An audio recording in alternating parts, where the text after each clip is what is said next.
रामायण काल की अनोखी कहानी। सत्यव्रत की अद्भुत भक्ति। अयोध्या के पास बसे एक छोटे से गांव में एक साधारण मगर धार्मिक ब्राह्मण परिवार रहता था। परिवार में वृद्ध पिता, उनका बेटा और बहू और उनका 8 वर्षीय बालक सत्यव्रत थे। सत्यव्रत बेहद होनहार था और भगवान राम का अनन्य भक्त।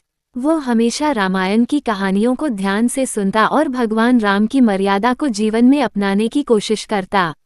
वो अक्सर मंदिर में जाकर भगवान राम के दर्शन करता और उनसे मिलने की प्रार्थना करता। वनवास की खबर और सत्यव्रत का संकल्प। अचानक एक दिन गांव में ये खबर आई कि भगवान राम को 14 वर्षों का वनवास दे दिया गया है। पूरे गांव में शोक की लहर दौड़ गई। सत्यव्रत को जैसे ही यह खबर मिली, उसका दिल टूट गया। उसने अपनी माँ से पूछा, माँ, भगवान राम जैसे महान राजा को कैसे वनवास मिल सकता है? मैं उनसे मिलना चाहता हूँ। माँ ने उसे समझाते हुए कहा, बेटा, भगवान राम अपनी मर्यादा के पालन के लिए वनवास गए हैं। उन्हें ढूंढ पाना आसान नहीं है। सत्यव्रत का बाल मन दुखी था, लेकिन उसने ठान लिया कि वह भगवान राम से मिलेगा, चाहे कितनी भी मुश्किलें क्यों न आए। उस रात उसने भगवान राम से मिलने की प्रार्थना की और उसकी प्रार्थना इतनी सच्ची थी कि उसे एक दिव्य स्वप्न आया। स्वप्न में हनुमान जी प्रकट हुए और बोले, बालक, तुम्हारी भक्ति सच्ची है। भगवान राम तुम्हारी आस्था से प्रसन्न हैं, लेकिन तुम तक उनकी पहुंच तभी होगी जब तुम धैर्य और साहस की परीक्षा में खरे उतरो। अनोखी यात्रा की शुरुआत। सत्यव्रत ने अगली सुबह अपनी माँ से स्वप्न की बात कही। माता पिता चिंतित हुए, लेकिन उसकी दृढ़ता देखकर उसे आशीर्वाद दिया। सत्यव्रत अकेला ही भगवान राम की खोज में निकल पड़ा। रास्ता बहुत कठिन था। जंगल में भूखे प्यासे, बिना किसी सहारे के, वह भगवान राम की भक्ति में लीन होकर चलते जा रहा था।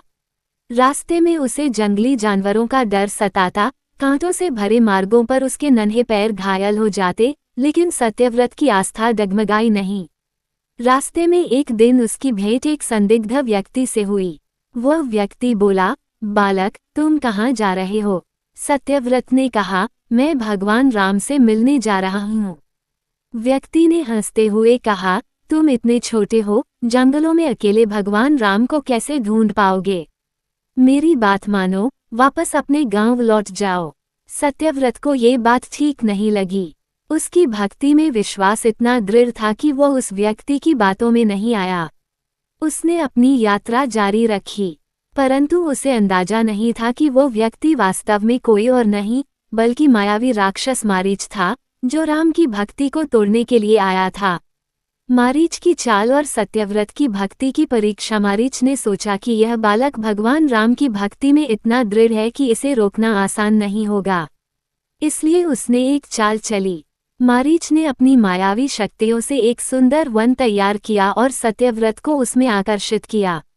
वह वन देखने में अत्यंत आकर्षक था। वहाँ फल फूल और नदियाँ बह रही थीं। सत्यव्रत ने सोचा कि यह शायद भगवान राम का मार्ग है। मारीच ने एक साधु का रूप धारण कर सत्यव्रत से कहा, बालक, तुम इतने थके हुए लग रहे हो। इस वन में विश्राम करो और भोजन ग्रहण करो। सत्यव्रत उसकी बातों में आ गया और वहीं ठहर गया। परंतु रात में उसे एक अजीब सपना आया। उसने देखा कि भगवान राम दूर खड़े हैं और उनके चेहरे पर चिंता है। वे सत्यव्रत को सावधान कर रहे थे, बालक, ये वन माया है, तुम्हारी भक्ति की परीक्षा है। सत्यव्रत अचानक जागा और समझ गया कि यह राक्षस मारीच का छल था। वह तुरंत उस स्थान को छोड़कर भाग निकला। मारीच ने सत्यव्रत को रोकने की कोशिश की, लेकिन उसकी भक्ति इतनी शक्तिशाली थी कि मारीच का जाल टूट गया। हनुमान जी से भेंट और राम से मिलन। कई दिनों तक कठिन यात्रा करने के बाद सत्यव्रत अंततः ऋषिमुख पर्वत के पास पहुंचा, जहां उसकी भेंट हनुमान जी से हुई। हनुमान जी ने उसे देखकर प्रसन्नता से कहा, हे बालक, तुम्हारी भक्ति की परीक्षा अब पूरी हो चुकी है। तुमने मायावी राक्षस को हराया, अब तुम भगवान राम से मिलने योग्य हो गए हो। हनुमान जी ने सत्यव्रत को भगवान राम के पास ले जाने का वचन दिया। जैसे ही सत्यव्रत ने भगवान राम को देखा, उसकी आंखों से आंसू बहने लगे। भगवान राम ने उसे अपने पास बुलाया, उसका हाथ थामा और कहा, हे बालक, तुम्हारी भक्ति, साहस और धैर्य ने हमें अत्यंत प्रसन्न किया है। तुमने जो कठिनाइयां झेली वह तुम्हारी भक्ति की सच्चाई का प्रमाण है। हमेशा सत्य और धर्म के मार्ग पर चलना। सत्यव्रत ने भगवान राम से आशीर्वाद प्राप्त किया और वापस अपने गांव लौट आया। गांव वालों ने जब उसकी अनोखी यात्रा की कहानी सुनी तो वे उसकी भक्ति और साहस की तारीफ करने लगे। वह छोटा बालक अब साधारण नहीं रहा, उसकी भक्ति की कहानी पूरे राज्य में फैल गई। अंतिम मोड़ और सत्यव्रत का अटल विश्वास। कुछ वर्षों बाद जब भगवान राम का वनवास समाप्त हुआ और वे अयोध्या लौटे तो सत्यव्रत ने रामराज्य के दौरान भी अपनी भक्ति को बनाए रखा। उसकी भक्ति का ये सफर केवल भगवान से मिलने का नहीं था, बल्कि जीवन की कठिनाइयों को सहर्ष स्वीकारने का, विश्वास और साहस का एक अद्भुत उदाहरण बन गया।